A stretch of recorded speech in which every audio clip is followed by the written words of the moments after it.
Hi there, today I'll be adapting some holiday stamps and dies such as Santa and pine cones to create a masculine card that is good for any season.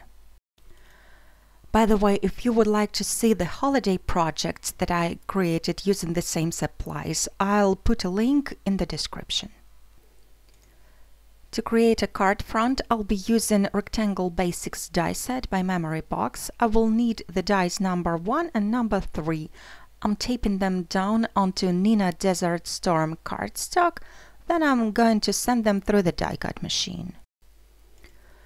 This way I have created a frame and a panel for the card, and I will also need to make a window. So I'll be using the smallest die from Old Paper die set by Gummiapan. Now I'm going to flip over the panel and the frame, and I'm going to attach them to one another using some pieces of washi tape. And that is because I want to emboss them and create a continuous pattern. The embossing folder I'll be using is Woodgrain Texture 1 by Sizzix. I'm inking up one side of the folder using Vintage Sepia VersaFine ink. Then I'm placing my panel with a frame inside, closing up the folder and sending it all through the die cutting machine.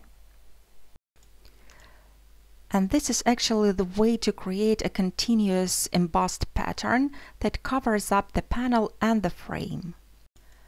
But at this point I have decided to change the embossed frame for the dark brown one. I think this way I will get a bit more contrast. I have used the same two rectangle dies to create this frame.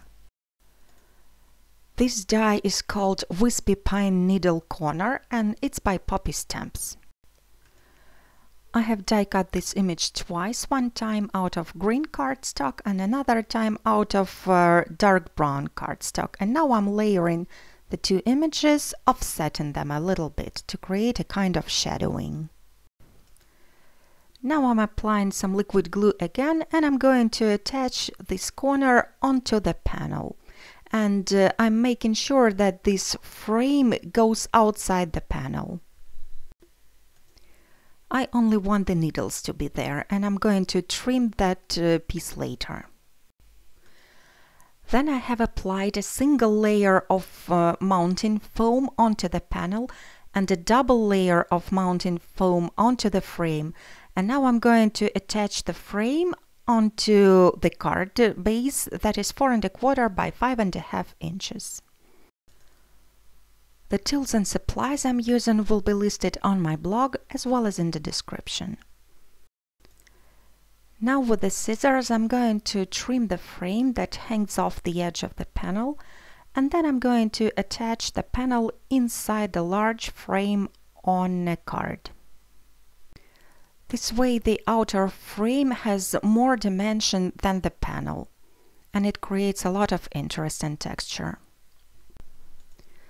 This large pine cone stamp and the matching die are by Gummiapan.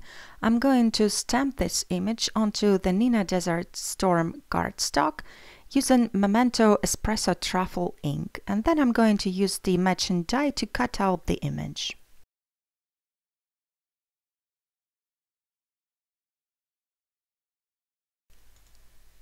This is what the die cut image looks like, and I'm going to place it in the corner of the card. You can place it like that, overlapping the frame, but I have decided to trim it down a little bit so that it will kind of go from underneath the frame.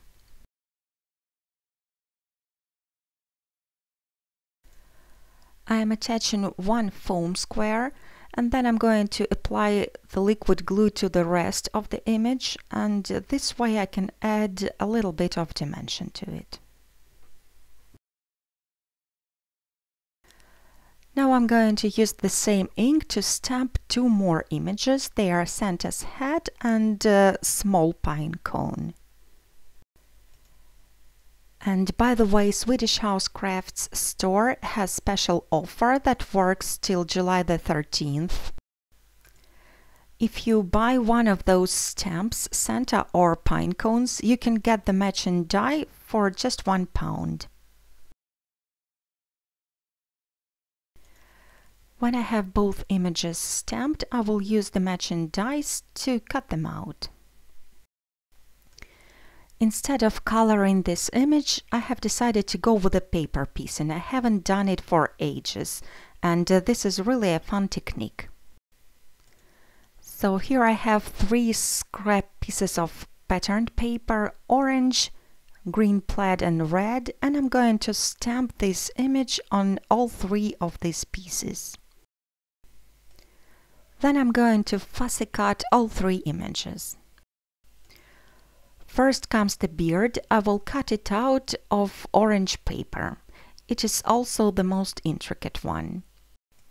The beard has zigzag edge, and this is how I'm going to cut it out. First I'm going all over the image without going into the details, and then I'm going to cut out all the little wedges. Each one just takes 2 moves of the scissors. Then I'm going to cut out the head out of green. The last image to cut out is the red nose. Before I start assembling the gnome, I'm going to use ground espresso distress marker to color the white edges of paper. This marker matches the ink that I did the stamping with. Then I'm going to use the liquid glue to attach all the pieces to the craft base.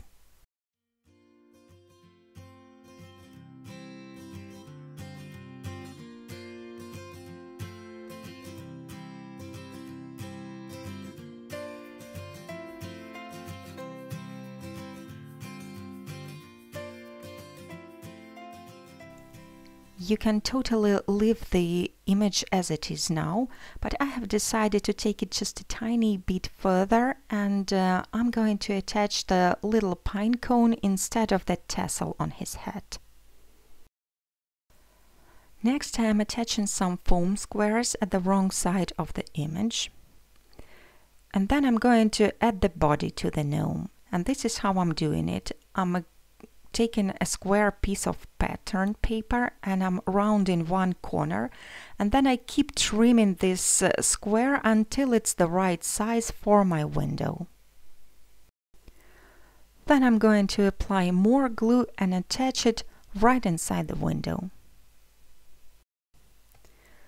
The card is nearly finished now. All it lacks is a sentiment. I have stamped the phrase "special friend" on a piece of brown cardstock, and then I'm going to gold emboss it. The stamp set I'm using is called Fairy Wishes. It's by Poppy Stamps. Once the sentiment is heat set, I'm going to trim this strip to the size of my card, and I'm going to attach it with the foam squares. And that finishes my project for today. I hope you enjoyed the project. Have a great day, and thanks for watching.